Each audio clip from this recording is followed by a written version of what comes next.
Siemka, ja jestem Adacho i od kilku dni jestem w takim cyklu wstawania rano, nagrywania filmu o Ataku Tytanów, potem montowania i wrzucenia tego filmu o Ataku Tytanów i wieczorem siadania przed telewizorem, żeby oglądać Atak Tytanów. Cieszę się, że ten cykl się właśnie z tym dniem kończy, ze względu na to, że jestem już po obejrzeniu tego anime. Dawno nie było takiej sytuacji, żebym kilka dni, tak jak mówiłem wam ostatnio, nie nagrywał o Dragon Ballu. Mało tego, nagrywał codziennie o innym anime. Wpadłem trochę w taki trans. Trochę w moim życiu obecnie nie dzieje się nic poza Atakiem Tytanów. Z jednej strony cieszę się, że to się skończyło, bo trzeba wrócić do życia, ale z drugiej strony jestem też wdzięczny za to, że obejrzałem ten tytuł. I oczywiście dzisiaj podzielę się z wami moimi szczegółowymi przemyśleniami tyczącymi się tego, co działo się w drugiej części tego sezonu. Natomiast muszę przyznać, że nie do końca rozumiem, albo inaczej, może troszeczkę rozumiem te zdania, o których wam wspominałem ostatnio, bo tak jak wam mówiłem, ja o tym anime nie wiedziałem praktycznie nic, oprócz tego, że Eren ma formę Tytana, no bo tak jak wam mówiłem, jest to animacja, która tam się pojawiła gdzieś w internecie, jak Vegeta walczył z Erenem, no i że Mikasa, że Levi jest Ackermanem, że ma tak na nazwisko, no i potem jak Mikasa miała też na nazwisko Ackerman, to myślałem, że jest między nimi jakaś więź, czy coś w tym stylu. I to były jedyne rzeczy, które wiedziałem na temat tego anime, związane z fabułą. Bo była rzecz związana nie z fabułą, która właśnie też mi się obiła o uszy, że ten czwarty sezon jest kontrowersyjny, że nie wszystkim się spodobał, niektórzy mówią, że jest słaby. Dyzia, proszę cię, nie teraz. Do tego, co sądzę, przejdę na samym końcu. Będzie tam takie drobne podsumowanie w kilku słowach, jak ogólnie oceniam ten czwarty sezon. Natomiast teraz mogę wam powiedzieć, że nie zgadzam się z tym, że był on słaby, chociaż uważam, że są tam miejsca, które mogą być trochę niezrozumiałe. I też raczej jest to kwestia tego, że ja to oglądałem raz za razem, a nie musiałem czekać ileś tam nie wiadomo ile lat na kolejne sezony. Więc podejrzewam, że jak ktoś to oglądał na bieżąco przez te 10 lat, od 2013 do 2023, więc w sumie 11, no to pewnie oprócz tego, że oczekiwania wobec tego konkretnego tytułu były bardzo wysokie, to te miesiące, a może nawet lata oczekiwania też robiły swoje. No ale okej. Ja rozumiem, że to anime stało się w pewnym momencie bardziej psychologiczne, mniej było, inaczej, dużo było akcji, ale nacisk fabuły trochę przeszedł z rozwoju postaci na pewne filozoficzne zagadnienia. Zwłaszcza końcówka tego anime, kiedy mieliśmy piętnowanie zachowań ludzi, ukazanie tej spirali nienawiści, cyklu przemocy, którego nie można przerwać. Do tego oczywiście też już wcześniej, w poprzednich odcinkach mogłem o tym wspomnieć, ale wydawało mi się to dość oczywiste, że mamy tutaj nawiązania do Gett i też podejrzewam do II wojny światowej. Z tego co słyszałem, to autor się trochę tym inspirował, więc myślę, że autor w tym momencie, albo może nawet nie w tym momencie, bo też słyszałem głosy, że na początku końcówka była zrobiona i było pisane od końca. Nie wiem, ile jest w tym prawdy, ale myślę, że autor w tym momencie historii postanowił nie do końca zadowolić wszystkich, ale przedstawić nam brutalną prawdę. I być może ktoś z tego wyciągnie jakiś morał. Tyle słowem wstępu odnośnie zakończenia, a teraz przejdziemy sobie do początku ostatniego sezonu, a w zasadzie drugiej części ostatniego sezonu, czyli odcinek 76, gdzie na początku było powiedziane, że Levi nie żyje. Ale ja sobie mówię nie ma możliwości, żeby Levi nie żył po tym, jak został w ten sposób wysadzony i prawdopodobnie Hanji mówi w ten sposób, żeby on go nie dobijał, ten żołnierz. Zwłaszcza potem to się potwierdziło, kiedy wskoczyli razem do rzeki. No i myślałem może, że w tym momencie Dzik został zjedzony przez jakiegoś tytana i ten inny tytan będzie miał bestię, no bo odziedziczy moce Dzika. A może będzie tak, że Dzik umrze i ktoś się inny narodzi z mocą bestii? No okazało się, że Dzik przeżył, że został uratowany. I w tamtym momencie tego tak nie interpretowałem, ale proces tworzenia przeze mnie tych odcinków wygląda tak, że ja to anime oglądam na początku i potem trochę sobie przypominam, oglądając to drugi raz, robiąc screeny do odcinka. I muszę przyznać, że to jest póki co chyba jedyne anime, które jest lepsze za drugim razem niż za pierwszym razem. Bo za pierwszym razem bardzo dużo rzeczy umyka albo jest niezrozumiałych i dopiero jak się zna zakończenie, to można docenić to albo można zauważyć w ogóle niektóre rzeczy. I tak jak się ogląda to za pierwszym razem i wiele rzeczy jest dziurawych na pierwszy rzut oka albo niezrozumiałych i nawet jak już są końcowe napisy, to mówię, no ale o co tutaj chodziło? Nie rozumie się tego dlatego, że one były pokazane w trochę innej kolejności i dopiero oglądając to drugi raz, chociażby doszedłem do wniosku, że to może Ymir uratowała Dzika, odrodziła Dzika, żeby ten w przyszłości pomógł Erenowi, no bo potem Ymir w przyszłości pomagała Erenowi, więc ona chciała po prostu, żeby Dzik jako osoba z królewską krwią przeżyła, no i Eren jako osoba, która miała w sobie moc założyciela, zetknęli się ze sobą. Bez Dzika nie byłoby to możliwe, albo byłoby bardzo trudne. Więc ja to widzę tak, że ona po prostu rozkazała jednemu zwykłemu tytanowi wsadzić sobie do brzucha Dzika, żeby ten mógł się zregenerować, ale ten tytan jednocześnie nie przejął mocy Dzika. Fajnie było widzieć Erena, który w końcu używa mocy tego Warhammera, ale było widać, że chyba ich na początku trochę nie trenował. Albo może fabuła szła w takim kierunku, że nie miało to wyglądać najlepiej, bo ten moment, w którym Reiner walczył z Erenem i zaczął wbijać ten sopel w jego klatkę piersiową, to był akurat taki moment w fabule, w którym ja jako osoba, która nie zakładała, że będziemy mieli nagle tak dziwne zakończenie historii, w którym Eren miałby po prostu przegrać w tym momencie, no domyślałem się, że jest to pokazane w taki sposób, że teraz ktoś wejdzie. Ale gdybyście jakiś czas temu mi powiedzieli, że to Dzik, małpolud, przyjdzie na pomoc Erenowi i będzie go chronić w walce w Shiganshinie, no to nie było w moim bingo. Zastanawiałem się wtedy, jakie motywy może mieć Dzik. Być może chce mu pomóc jako jego brat, który też, zdaniem Dzika, miał robioną wodę z mózgu przez swojego ojca, a może było tak, że Eren był tylko wykorzystywany przez Dzika, bo Dzik chciał dotknąć Erena, żeby mieć moce tytana założyciela. Tutaj Jelena myśli, że farmi aurę, myśli, że jest fajna, ale tak naprawdę nikt nie patrzy, bo wszyscy mają ją w dupie. To jest taka sama sytuacja, jak 10-letni chłopiec shadowboxuje przed lustrem i myśli, że jest Mike'iem Tysonem. A ten ryjec Jeleny, który nie wiem o co tutaj jej chodziło, ale na pewno nie jest zdrowa, nie? Do choroszczy, to jest jedyny kierunek. Myślę, że to jest mem na 100%. Nie wiem, bo nie siedzę i nie siedziałem nigdy w społeczności, powiedzmy, fanów Attack on Titan, ale jeśli ten ryj nie jest memem, to ja nie wiem, co wy robicie. No i potem była kwestia, która trochę ociepliła wizerunek Gabi. Gabi w końcu zrozumiała, co jest 5 i też było to dość dobitnie pokazane, jak nienawiść rodzi nienawiść. Scena, w której Gabi słyszy tę rodzinę z ojcem Saszy, która ją przygarnęła, że tak naprawdę mają nadzieję, że oni sobie tam poradzą, a Kaja mówi, że chuj im w dupę. Coraz częściej było pokazywane to, jak bardzo nieufność, zatwardziałe serca i, tak jak mówię, nienawiść, chęć nakładania na innych swoich własnych poglądów rodzi po prostu zło. I oczywiście, jeśli mielibyśmy to nałożyć na nasz świat, to jest to obecne w różnych skalach. Jest to obecne na dużą skalę, ale myślę, że też takie rzeczy są obecne w codziennym życiu. Kiedy dwójka ludzi żyjąca ze sobą pod jednym dachem nie jest w stanie się ze sobą dogadać ze względu na to, że każda z tej dwójki próbuje postawić na swoim, zamiast spróbować zrozumieć drugą stronę. Więc myślę, że tutaj skala oczywiście była tak olbrzymia, bo chodziło o zagrożenie całej Ziemi, ale fakt, że te ludzkie zachowania tworzą konflikty dużej, ale też bardzo małej skali, myślę, że jest czymś, co twórca chciał przekazać. Przynajmniej ja to tak interpretuję i jest to cenna lekcja. Podobała mi się ta scena, w której Colt mówi, to bodajże Colt był, już nie pamiętam konkretnie: Dziku, nie krzycz, tutaj jest Falco! Na co Dzik mega chat: nie. Nie zauważyłem tego momentu, w którym zacząłem w ogóle nagle kibicować Dzikowi. Nie wiem, czy ja jestem jebnięty i cieszę się, że tyle osób zmieniło się nagle w Tytanów. Między innymi pan Pixis. No, szkoda Pixisa. Akurat to była postać, która zasługiwała na lepszy koniec, ale mimo wszystko potem nastąpił moment i tutaj nie wiem, bo tak jak mówię, słyszałem zdania na temat 4. sezonu, zanim w ogóle poznałem to uniwersum i wydawało mi się, jak siadałem do 4. sezonu, że tam będzie jeden moment, który będzie takim punktem zwrotnym, który sprawi, że ludzie się od tego momentu odbili i powiedzieli: nie, dobra, nie po to zaczynałem oglądać. I wydaje mi się, że takim momentem mogła być scena, w której Gabi ze snajperki, że tak powiem, zrzuca Erenowi głowę z karku.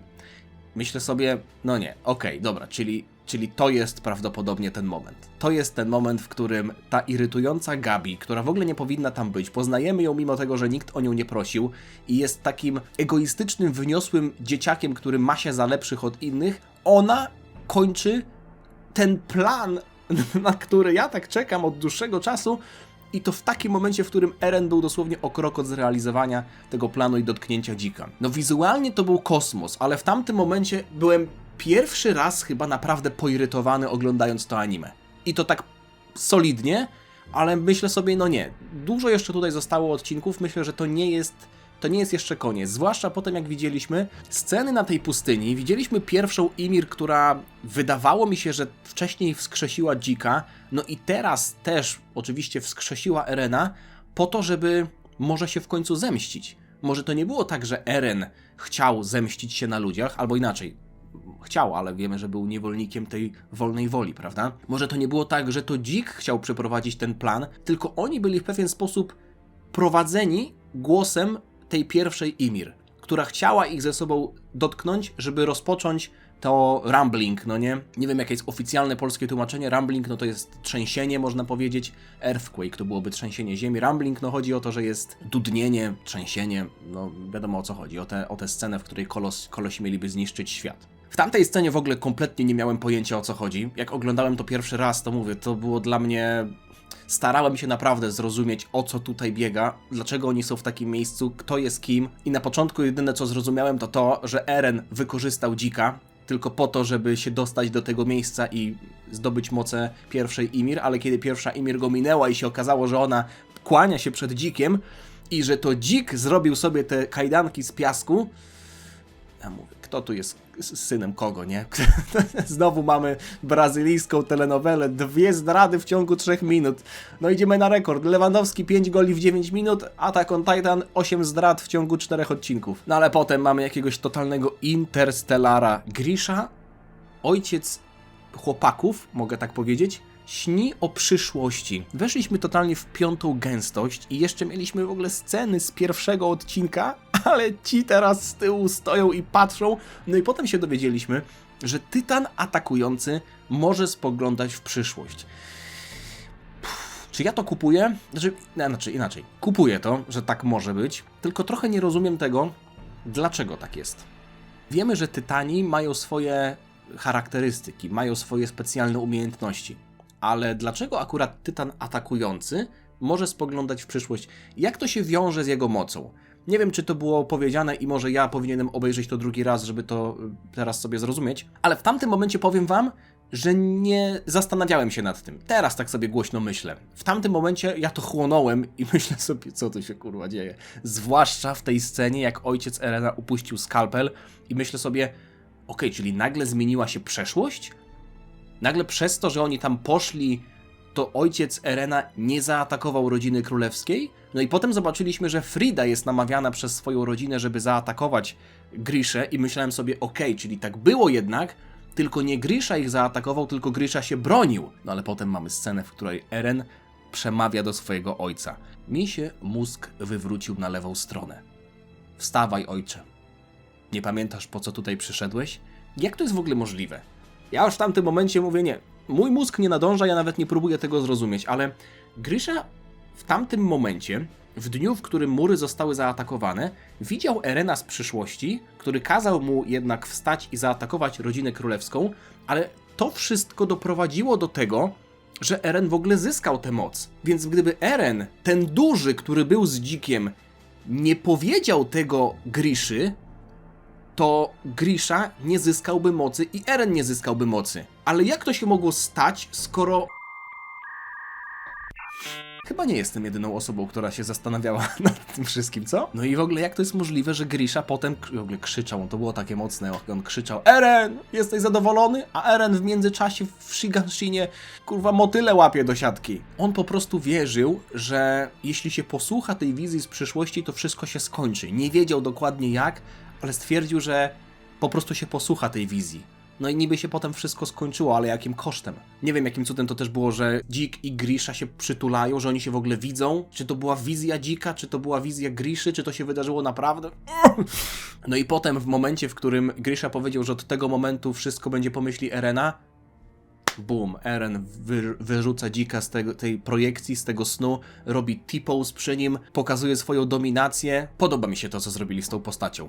Nie wszystko zrozumiałem za pierwszym razem, mówię tutaj o Erenie, ale podoba mi się to, w jaki sposób poprowadzili tę postać. Jest ona naprawdę dobrze, ciekawie napisana, nie banalnie. To nie jest twój typowy protagonista, to nie jest też twój typowy antagonista. Nawet trudno tutaj powiedzieć, czy Eren jest protagonistą, czy jest protagonistą i zarówno antagonistą, w zależności od tego, z której perspektywy patrzymy. I myślę, że to jest właśnie istota tego anime, tak jak już ostatnio mówiłem. Punkt widzenia zależy od punktu siedzenia. Potem mieliśmy odcinek z mocnym tytułem, bo oczywiście nawiązywał do pierwszego odcinka, to od 2000 lat. I myślę sobie, że muszę jeszcze raz chyba to obejrzeć, od momentu, kiedy Eren pocałował rękę historii, bo tamten moment był oryginalnie dość niejasny. W sensie było wiadomo, że on coś zobaczył, ale nie było to aż tak wprost pokazane. I w tym momencie Eren ponoć zmienił swoje zachowanie, bo zobaczył, co się dzieje w przyszłości.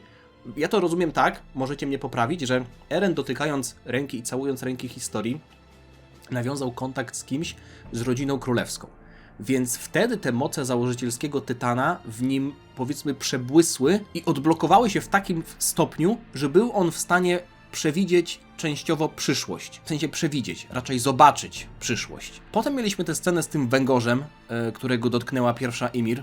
W tamtym momencie historii jeszcze nie było powiedziane, co to jest. Nawet plansza w środku odcinka mówiła, że to może jest jakiś pasożyt patogeniczny, być może coś, co Bóg zesłał, żeby się zlitować nad Ymir, a może coś zupełnie innego. Mimo wszystko było to dość nietypowe, że w drzewie była dziupla, do której się wchodziło, tam było jezioro i tam pływał sobie ten węgorz. No ale potem ta scena z wskrzeszeniem i rozpoczęciem, jak to po polsku jest nazywane oficjalnie, bo ostatnio mówiłem Tytan uzbrojony, a wy mówiliście mi, kurwa, jaki uzbrojony? Opancerzony, durniu, głąbie kapuściane, przepraszam, opancerzony. Więc jak w polskiej wersji oficjalnej jest nazywany Rumbling? No bo można to oczywiście przetłumaczyć bezpośrednio, ale nie chciałbym tutaj robić znowu, wiecie, roboczych tłumaczeń. No genialna była ta scena wskrzeszenia, ale pomyślałem sobie, że w tamtym momencie to nie jest do końca tak, że to Eren steruje tym wszystkim. No bo to Ymir go wskrzesiła. Ta pierwsza Ymir, ten węgorz złapał jego głowę i to być może ona steruje Erenem, utwierdzając go w przekonaniu, że ma on wolną wolę. Tak to rozumiem, a może właśnie nie rozumiem. Potem jak zobaczyłem, że jeszcze nawet Ania się roztopiła i zobaczyliśmy jej backstory, kiedy była trenowana na wojowniczkę i uciekła od ojca, pomyślałem sobie, że jest to fajny plot twist, ale z drugiej strony nie chciałbym, żeby Ania była postacią, która zacznie nagle przeszkadzać, bo ona już miała swoją trochę rolę i nawet byłem w stanie zaakceptować to, że ona po prostu odjedzie ku zachodzącemu słońcu i będzie ten wątek jej w taki spokojny sposób rozwiązany. No, nic bardziej mylnego. Byłem ciekawy, czy Connie nakarmi mamę Falcon Punchem. Wtedy nie wiedziałem kompletnie, czy to się wydarzy, ale teraz z perspektywy czasu, jak już obejrzałem wszystko, myślę sobie, w sumie było to, nie powiem, że oczywiste, ale można było się tego spodziewać, że się to nie wydarzy, no bo taka mama, gdyby zyskałaby moce szczęki, no nie? No to jak ona by pomogła w akcji? No, musieliśmy mieć ten epicki finał, w którym moce tytanów się ze sobą zderzają, a gdybyśmy mieli mamę Koniego, chyba ona nie byłaby w stanie tego wszystkiego ogarnąć, więc myślę, że można się było w ten sposób domyślić. No i potem mieliśmy scenę z Hanjim i Levi'em, którzy przeżyli. To, że ich potem zobaczymy, to była jedna z najbardziej oczywistych rzeczy, bo oni nagle zniknęli i nie było wiadomo, co się z nimi dzieje, więc to jest taka sama sytuacja jak z Freezą na turnieju mocy, nie? Gdzie jest Freeza? Ciekawe, gdzie on się podział? Czy jest jeszcze na arenie? Czy może wypadł? No nie ma go na trybunach. Wszyscy o nim zapomnimy i potem będziemy mieli wielkie zaskoczenie. No wiadomo, że takie ważne postacie nie mogły po prostu odpłynąć z prądem rzeki. Nie wiedziałem tylko po prostu, jaką będą mieli rolę w dalszej części historii, zwłaszcza Levi, skoro miał tak ciężkie obrażenia i nawet te szwy na oczach. Świetny w ogóle był wtedy soundtrack, był taki spokojny, muszę go gdzieś tam sobie znaleźć i zobaczyć, jak on się nazywa. Był bardzo spokojny, ale naprawdę nieźle budował klimat. No i Armin poważnie chciał się zabić? Wskoczyć do gęby mamy Koniego? Czy on już miał naprawdę tak wszystko w nosie? Czy może liczył na to, że ktoś go uratuje? No nie wiem, w sumie wskoczył, nie? Więc to nie było tak, że on zrobił jakiś półśrodek tutaj. Był naprawdę gotów się poświęcić. Mieliśmy ten wątek dziewczynki w szpitalu, co zabrała szalik Mikasie, a Mikasa miała ją trochę w dupie. W sumie to nie było aż tak bardzo rozwinięte, bym nawet powiedział. Bo ten wątek pojawił się z 2 razy dosłownie. Może głupoty gadam teraz, ale wydaje mi się, że to było trochę tknięte i tak ta dziewczynka od tamtej pory się nie pojawiła w ogóle, nie? Tylko ona poruszyła kwestię tego, że Eren chciał wyrzucić szalik. Potem mieliśmy moment dosłownie jak z Czarnobrodym na Jai. Ania je sobie placka na festynie. Oni się spotykają przy stole. No nie wiem, Ania chyba wiedziała, koło kogo siedzi. Oni nie wiedzieli, że siedzą koło Ani, ale ona je placka na festynie, a obok siedzą Jean-Michel Jarre, Armin i cała reszta i ona nie widzi, nie słyszy, o czym oni mówią. Jakby może ona chciała pomóc a się wstydziła zagadać. Podobało mi się to, jak Jean-Michel Jarre dał sygnał rozpoczęcia tej właśnie rebelii wobec rebelii. Przecież ci jagerzyści to już była trochę taka rebelia, a teraz oni rozpoczynają rebelię wobec rebelii, więc drużyna Mikasy nie powiedziała jeszcze ostatniego słowa, tylko się zastanawiałem, komu teraz kibicować. Mamy drużynę, której przed chwilą kibicowałem podczas walki w Shiganshinie, czyli Eren, Dzik i cała reszta, która chce rozpocząć to trzęsienie ziemi, a potem z drugiej strony mamy Mikasę, Armina i tych wszystkich, których znamy do tej pory, oprócz oczywiście tych Gabi i tak dalej, oni to tam mogą cmoknąć mnie w trąbkę. żartuję, dobra, nie. O, Gabi tam była postacią, na której mi akurat najmniej zależało, ale jeszcze ma dużo czasu do nauczenia się, ale no tak zastanawiałem się po prostu, komu ja w końcu kibicuję, kurwa, dosłownie w zależności od tego, kto jest pokazywany, temu kibicuję. Nie wiem, czy też tak mieliście, ale to też jest pewna siła, tak jak ostatnio mówiłem tego anime. Ja się łapię na tym, że ja kibicuję osobom, z perspektywy których jest pokazywana historia. No, oczywiście nie jakiś tam flokom, no bo to były postacie, które od początku mi tam podpadały, ale tutaj mieliśmy konflikt bardzo jasno zarysowany, Eren kontra jego przyjaciele. I wiecie co? W ten sposób, jak to zostało do tej pory zbudowane, ja chyba już wtedy nie kibicowałem komukolwiek jakoś szczególnie bardzo. Byłbym zadowolony, gdyby po prostu oni przeżyli. Gdyby nasi bohaterowie przeżyli, pogodziłem się już nawet ze śmiercią Erena, bo już stwierdziłem, że okej, chciałem, żeby zrobił to trzęsienie, ale jak zobaczyłem, jak daleko to zaszło, to już mówię, dobra, zobaczyłem wystarczająco dużo, możecie to zatrzymać, zgodzę się na każde zakończenie. I dobrze się to oglądało trochę właśnie przez to, że każdy dostał trochę ciasta, no nie? Każdy dostał trochę tego, co chciał. Ale to, jaką drużynkę All Stars, tam mieszanka wedlowska złożyli, to było też dobre, bo mieliśmy Rainera z depresją, 2 Bachory, śpiącą Anię, Mumię Levi'a, Hanji Piratkę, CJ'a, Armina z Temu, Jean-Michel Jarre'a i oczywiście MVP Kasę. Życzę wam powodzenia, zresztą nie muszę, bo to już się zakończyło, ale Jean był fajnie pokazany, jak walczy w sobie o to, czy wygodnie żyć i nie pomóc im, czy może jednak zaryzykować i zrobić coś większego. Było dużo takich konfliktów tych postaci i Jean nigdy nie był postacią, która jakoś szczególnie była w topce moich ulubionych, ale tamten moment to było coś, z czym można się było utożsamić. Albo pójść na łatwiznę i mieć spokojne życie, ale może też wyrzuty sumienia i żałować, że się czegoś nie zrobiło, albo zaryzykować i przyczynić się do większego dobra, chociaż tutaj trudno mówić o jakimkolwiek dobru, no nie? Skoro wszyscy tam się nawzajem zabijają, ale to było takie ludzkie.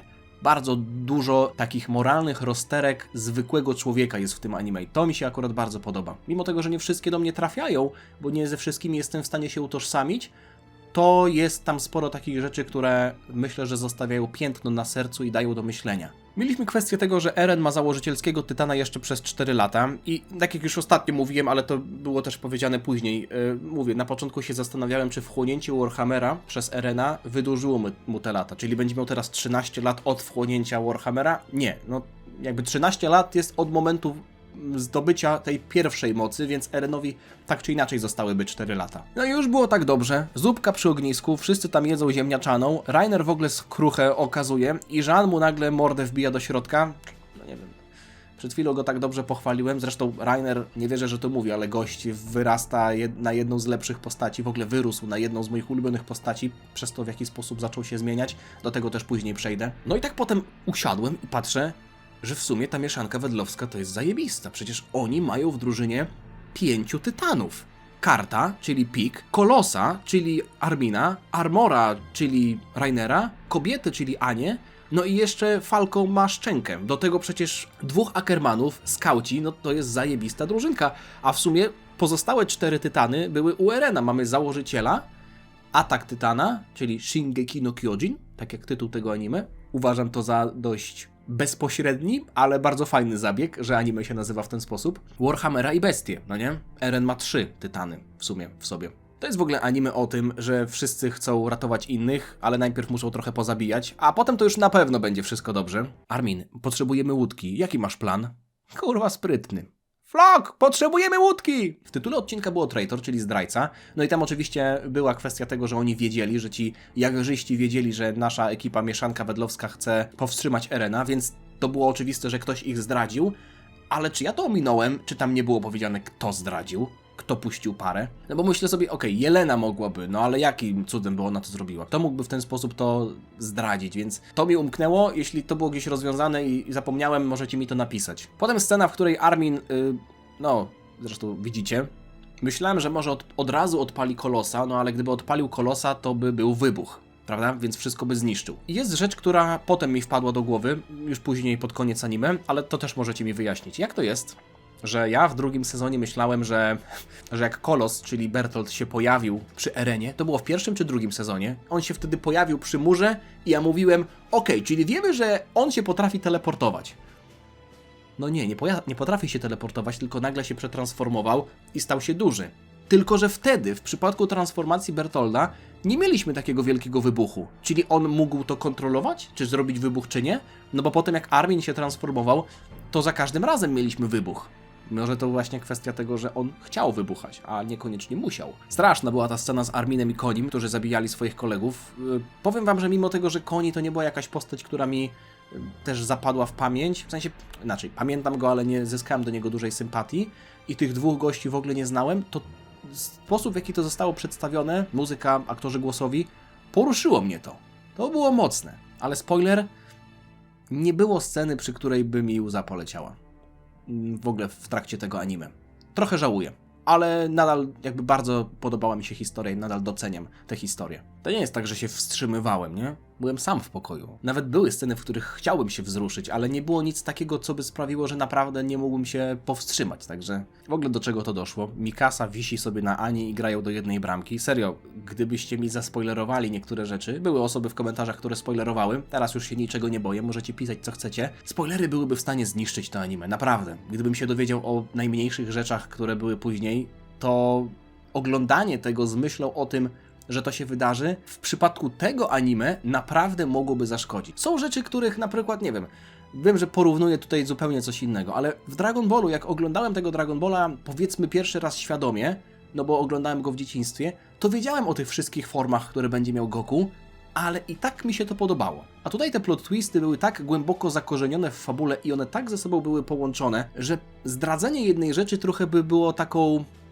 reakcją łańcuchową. To nie byłoby tak, że jedna scena zostałaby tylko zniszczona, tylko wiele scen po drodze zostałoby zniszczonych. Miałem nadzieję, że Mały wskoczy do akcji, no i potem to się wydarzyło. Potem mieliśmy ten przerywnik, w którym było powiedziane, że zawsze będą wrogowie na świecie, niezależnie od tego, jak ludzie będą próbować osiągnąć pokój. Jeśli będą ludzie mocno przekonani do swoich przywiązani do swoich przekonań, z jakimiś wyrazistymi, sprzecznymi ze sobą ideologiami, to wrogowie będą zawsze. Myślę, że w ten sposób też można podsumować przekaz tego anime. Potem mieliśmy świetne animacje. Hanji i Kart kontra Flock na dachu. No to było genialne. Oglądało się to tak dobrze i w końcu dostałem to, co bardzo chciałem, czyli animację w 2D, też biorąc pod uwagę Tytana. Potem mieliśmy genialną solówkę Mikasy. No i końcówka odcinka, czyli Keith Shadis. Ukryty gołd tej serii, można powiedzieć. Co za śmierć, co za scena, no dwójka tych panów starszych, którzy się, można powiedzieć, poznali dopiero w tamtym momencie i zdecydowali się odejść w taki sposób, poświęcając się, żeby trochę pomóc, no nie, w tej wspólnej sprawie. Dobra scena i godna, bym powiedział, no nie, nie umarli w zły sposób. Jestem zadowolony z tego, w jaki sposób te postacie, no zwłaszcza ten pan Keith, no nie, tego drugiego to tak średnio lubiłem, albo jakoś byłem do niego przywiązany, więc jestem zadowolony z tej sceny. Włączam następny odcinek. Oni na statku, jakieś tutaj ubiory, jak z dwudziestolecia międzywojennego. Mikasa, czy tobie już siadło kompletnie na głowę, czy ja jakimś cudem pominąłem 15 odcinków? Jaki Eren? Oglądam dalej i mówię, kurwa, to jest retrospekcja, jaki ja głupi jestem, przecież Sasha żyje. Czyli po prostu to wszystko było pokazane, żebyśmy się dowiedzieli, w jaki sposób Eren uciekł, ale też było to pokazane trochę z perspektywy Mikasy, opowiedziane z jej perspektywy. Zwłaszcza ta scena na górce, kiedy Eren mówi, że Mikasa to rodzina, ale Mikasa przecież się w nim kocha, więc oczekiwała trochę innej odpowiedzi, ale z perspektywy czasu chyba to było tak, że Eren celowo ją odrzucił.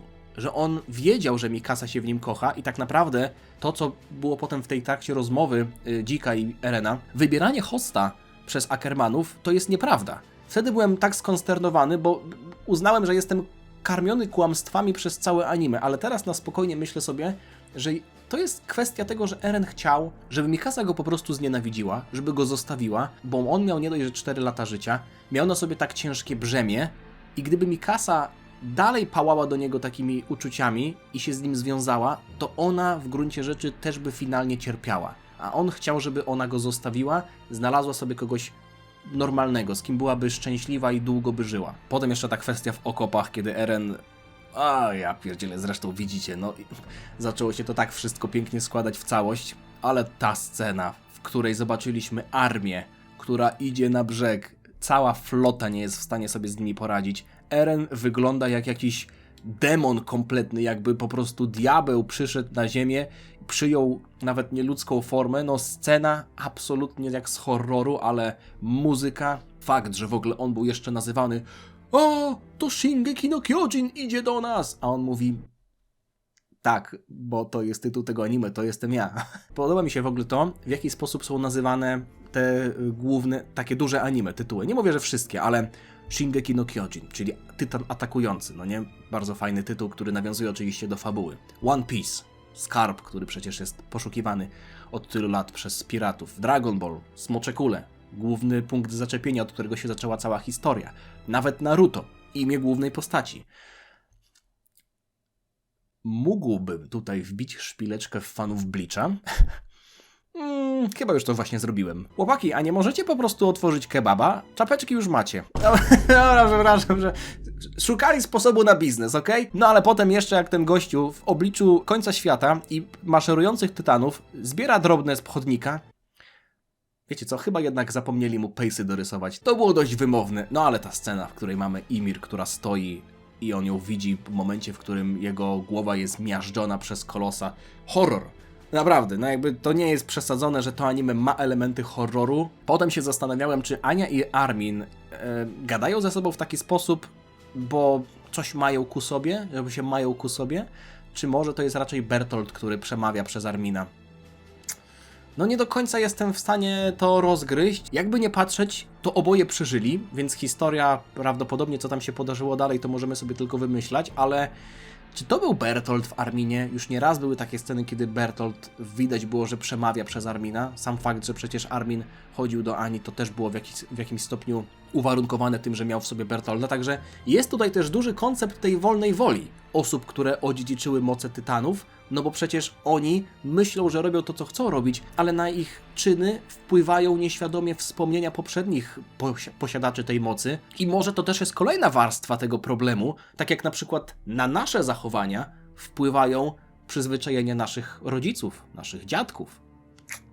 Wielowarstwowy tytuł. Cebula ma warstwy, jak mówił osioł ze Shreka, prawda? Shingeki no Kyojin też ma warstwy. Potem Armin próbował pijanego starego położyć na wersalce. Potem przyczepiło się gówno do statku i krzyczy płyniemy! No ale potem śmierć Hanji. Epickie, wzruszające, mocne, piękna muzyka, piękna animacja, napięcie, emocje. Ta scena potem z Erwinem, jak ona go zobaczyła i wszystkich tych, którzy walczyli u jej boku, niby w jakimś niebie, nie wiem kurwa co to było. No i nawet ten Levi na samym końcu, który powiedział Diana, Hanji. Mocna scena. Powiem wam, że to było wzruszające i zaszkliło się oko, ale nie pociekło. Nogawka pozostała sucha, nie pociekło. Ale jedna z najlepszych scen, jakby biorąc pod uwagę też cały czwarty sezon i myślę, że całe anime. Tak jak mówiłem wcześniej, Reiner wyrasta, albo wyrósł, rychło w czas, na jedną z najlepszych postaci. Pokora, skrucha, empatia, współczucie, bezinteresowność. Bardzo tknęło mnie to, jak Reiner po tym wszystkim, już nawet nie mówię o jego dokonaniach w walce, bo to jak opancerzony, musiałem znaleźć to słowo w głowie, Tytan pomagał w walce i to jak końcówka walki w ogóle z Erenem wyglądała, no to mówiło samo za siebie. Ale w jaki sposób Reiner jest w stanie znaleźć w sobie w ogóle takie myśli, żeby zacząć się zastanawiać, co w tym wszystkim czuje Eren, że on też musi cierpieć, że to brzemię, które on nosi na swoich barkach, nie jest czymś łatwym do uniesienia. Spoko, Reiner naprawdę wyrósł na dobrą postać i myślę, że dużo osób się tutaj ze mną zgodzi, bo czytałem już wasze komentarze. Tak jak mówię, jak obejrzałem sobie całe anime, wskoczyłem w komentarze i przeczytałem wszystkie komentarze pod moimi filmami z poprzednich odcinków. I widziałem osoby, które też mówiły, że Reiner MVP albo że po prostu zrobił się z niego porządny chłop. Ja mówiłem, broda dużo zmienia, nie?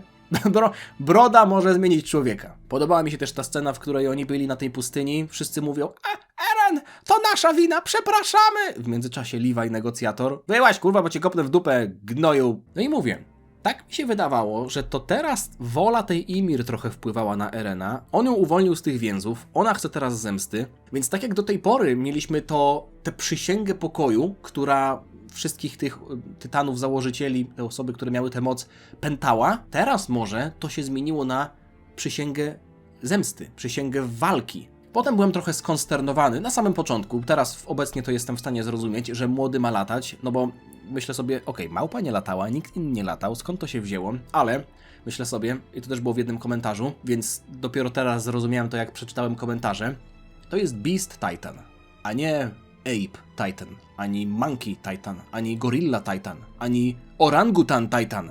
To jest Beast, bestia. Więc w zależności od tego, kto dzierży tę moc, ta bestia może się objawiać w różny sposób. Więc tak naprawdę ta moc może przyjmować formy różnych zwierząt. I nie jest wykluczone, że właśnie we wspomnieniach poprzednich posiadaczy tej mocy ktoś był jakimś ptakiem. I Falcon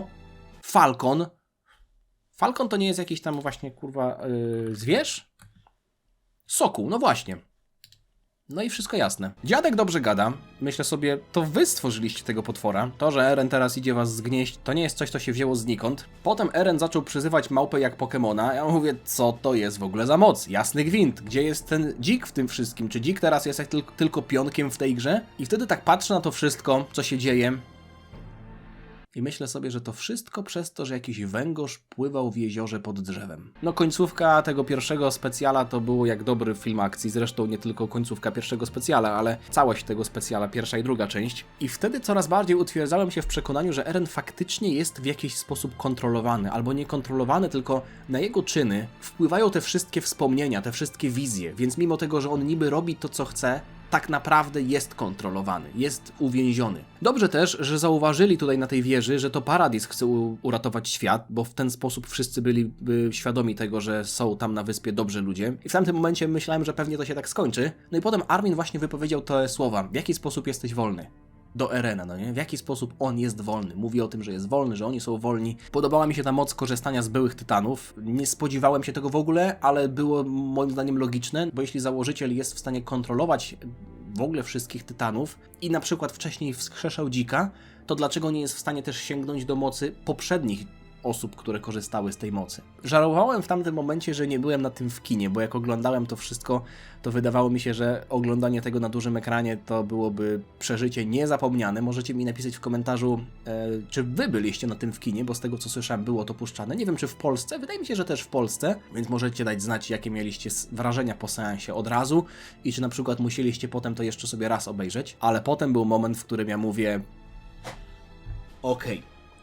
Czyli chcecie mi powiedzieć, że mocą Ackermanów jest coś takiego? Co to jest, kurwa, za ptak ackermański? Błędem było to, że zatrzymałem wtedy telewizor i mówię, okej, muszę chwilę ochłonąć.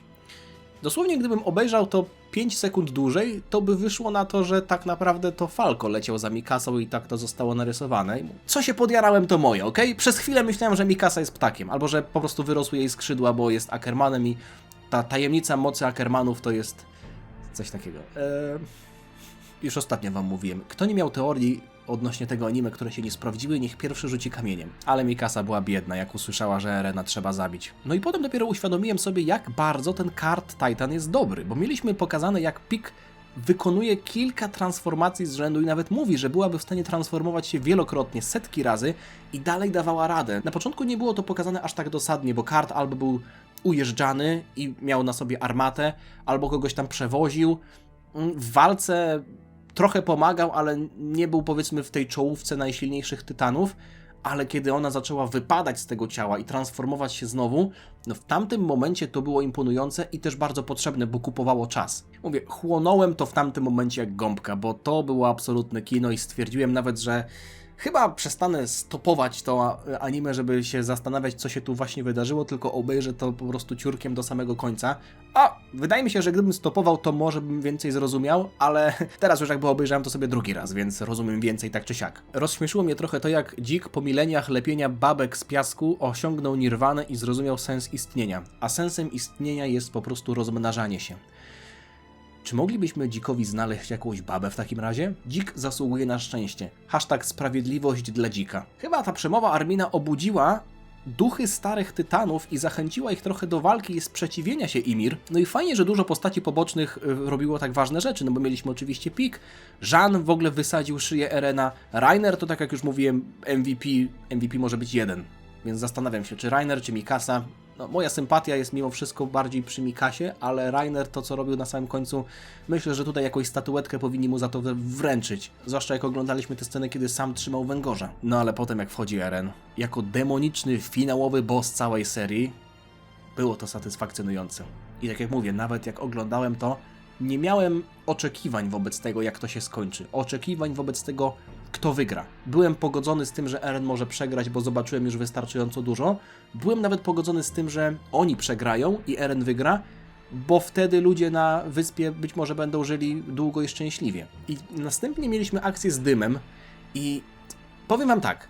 Wiem, że była rozmowa między Dzikiem a Erenem, w której Dzik mówił chociażby o tym, że Ackermani nie mają żadnego hosta, że to, co tam Eren powiedział Mikasie o tym, że ona tak naprawdę go broniła, bo to było coś związanego z jej krwią, on to tylko wymyślił, żeby podbić właśnie swój argument, swoją tezę, ale tam nie pamiętam, żeby w ogóle było mówione o tym, że Ackermani byli stworzeni poprzez modyfikacje genetyczne kiedyś na genach tytanów. I ja z ciekawości przeczytałem to gdzieś w internecie i była tam informacja, że źródłem jest rozdział mangi. Więc pytanie, czy w mandze to było po prostu rozwinięte? Bo zabijcie mnie, jeśli się mylę, ale czy naprawdę jest tak, że w anime to było gdzieś powiedziane, że Ackermani byli obiektem testów genetycznych, więc mają w sobie moce tytana, tylko bez transformacji? Dlatego się chociażby nie transformują, dlatego ten dym na nich nie działa, no bo oni już mają w sobie gen tytana. Więc Levi i Mikasa są tak naprawdę silniejsi niż zwykli ludzie, bo mają moce tytana, tylko że się nie transformują, więc jest to trochę OP, ale nie pamiętam, żeby to było w ten sposób powiedziane w anime. Mimo wszystko rozumiem i satysfakcjonujące dla mnie to jest. Scenka z Jean-Michel Jarrem i Konim była naprawdę mocna i cieszę się mimo wszystko, jak te postacie skończyły, bo oni już od dłuższego czasu byli wszyscy pogodzeni ze swoim losem. To, że oni odeszli, okej, ale kto tam nie był gotowy na śmierć? Nawet Armin był gotowy na to, żeby wskoczyć do gęby jakiegoś tytana na wyludnionej wiosce, mimo tego, że nikt tego nie widział, nikt nie widział tego bohaterskiego czynu. Więc fakt, że Jean i Koni w ten sposób zmienili się w tytanów, a potem jak moc tytanów zniknęła, no to oni wrócili do normalnych form, nie? Więc w gruncie rzeczy przeżyli i można powiedzieć, że ta scena nie miała aż tak dużej mocy z perspektywy czasu, ale mimo wszystko podobała mi się. No ale potem, mówię, to już była jakaś szósta gęstość. To był moment, w którym naprawdę podniosłem swoją brew, bo byłem w stanie zaakceptować dużo, ale fakt, że Eren znał całe swoje życie i sam nasłał tytana na mamę, jakim cudem to miałoby się kleić? Który Eren nasłał tytana na mamę? Ale dobra, w sumie po kolei, bo to było chwilę później. Na początku mieliśmy tę scenę, kiedy nagle Mikasa, i to Mikasa z blizną, czyli ta powiedzmy obecna Mikasa, i Eren w domku przy górach sobie siedzieli. I ja myślę sobie, okej, czyli to jest zakończenie w stylu i to był wszystko sen! Wow, i wszyscy w 5. klasie podstawówki biją brawo. A jak on na to wpadł? No nie do końca tak to wyglądało, ale ta scena była dla mnie bardzo, bardzo dziwna, zwłaszcza jak nagle mieliśmy informację, że oni gdzieś uciekli po tej wojnie. Czyli to było już po tych wszystkich wydarzeniach? Teraz jak obejrzałem to drugi raz, to tam była kwestia, którą wypowiedziała Mikasa, że nie powinna tu być. Czuję, że nie powinna tu być. Bo tak naprawdę to nie była rzeczywistość. I w sumie nie wiem do końca, jak to wytłumaczyć. Czy to była jakaś projekcja przyszłości, którą Eren wlał do głowy Mikasy, że ona myślała, że się tak wydarzyło? Czy to jest jakaś alternatywna wersja przyszłości, która się wydarzyła? No bo to wyglądało tak, jakby utworzył w głowie Mikasy tę wizję, ale potem ona i tak na samym końcu wiedziała, że to nie jest prawda. Tutaj byłem trochę skonsternowany. Potem mieliśmy świetną walkę Armina i Erena. No i ten moment, w którym się wszystko kończy i Mikasa wlatuje mu do gęby i po prostu go zabija, ucinając mu głowę.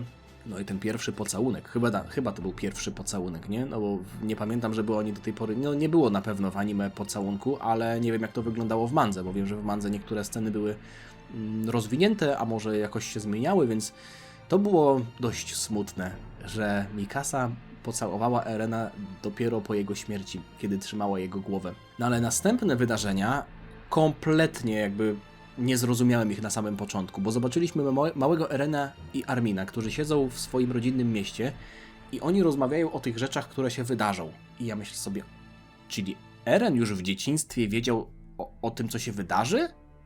No ale potem oni zaczęli nagle dorastać i to po prostu też była wizja. Tak samo jak Eren i Mikasa to była wizja, tak Eren i Armin to była wizja. Tylko nie rozumiem jednej rzeczy.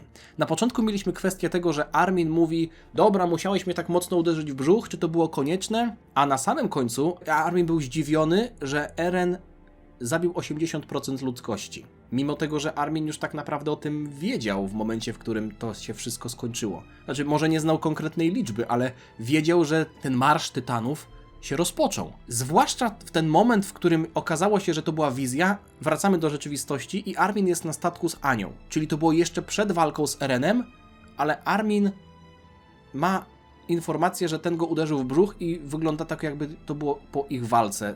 No, mówię, betoniarka. Podobało mi się to, że Mikasa uwolniła Ymir. Wydaje mi się, taka jest moja interpretacja, że pokazała jej po prostu, że można się pozbyć wiążącego uczucia.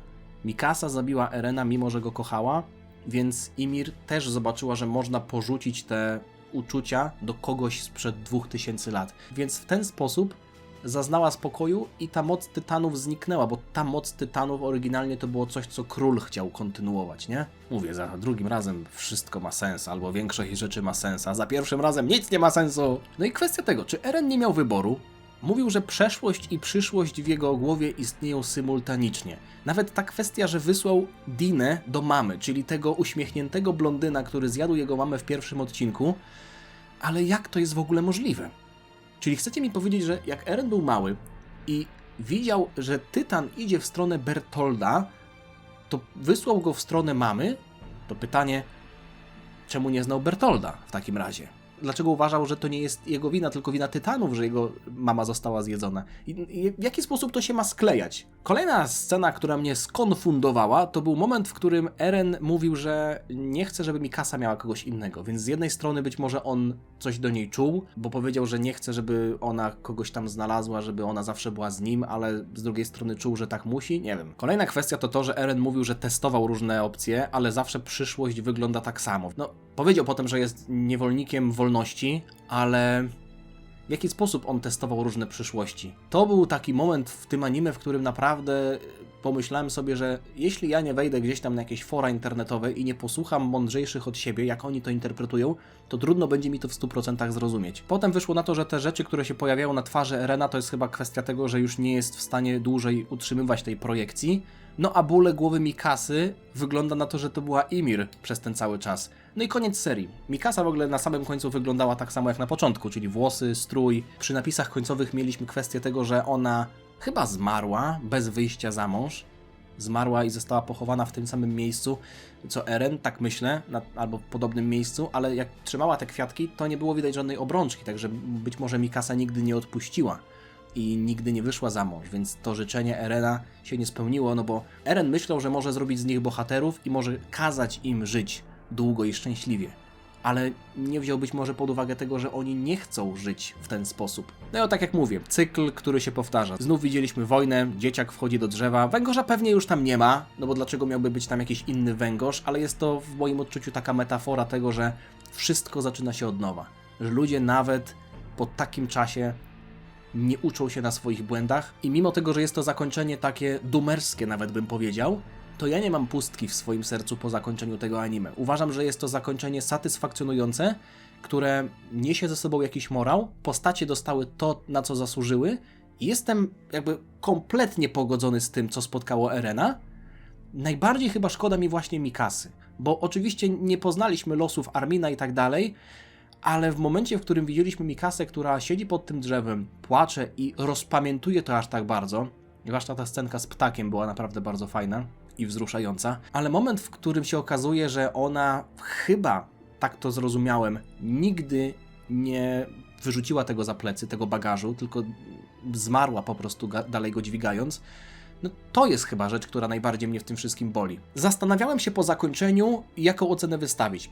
Wahałem się między 8,5 a 9, ale teraz w momencie, w którym sobie już kilka rzeczy wyjaśniłem, jestem w stanie dać 9 na 10. Bardzo doceniam to, że to anime nie jest tylko zwykłą historią, która ma zapewniać akcję, zapewniać plot twisty, tylko niesie za sobą lekcje na końcu a nie bo jest tam dużo morałów, które można wyciągnąć z tego i cieszę się, że to obejrzałem.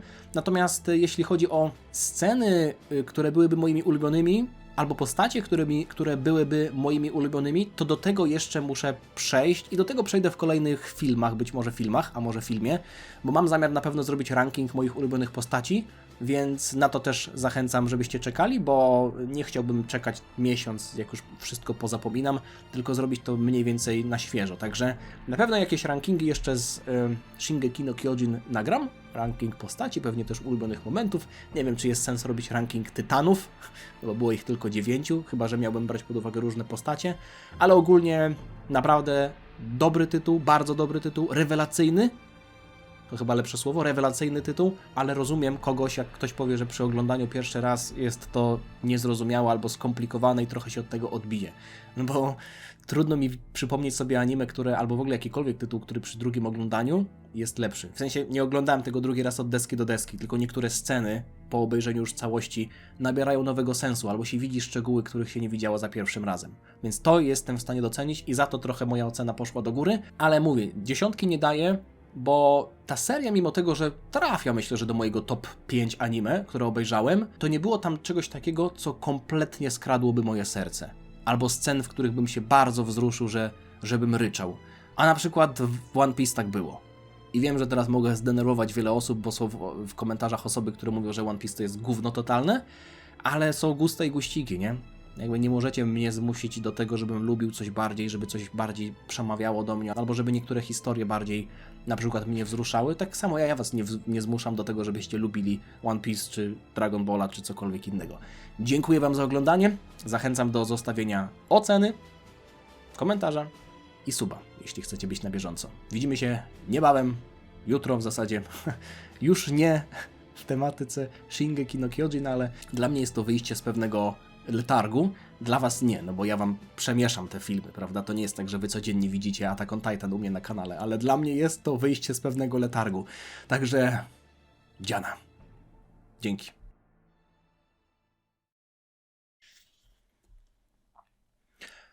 Siemka, ja jestem Adacho i dziwnie się czuję.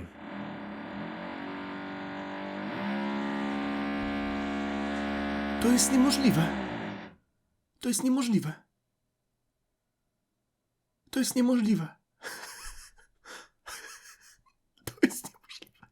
Cały dzień była cisza w momencie, w którym się przywitałem. Nie, to jest niemożliwe.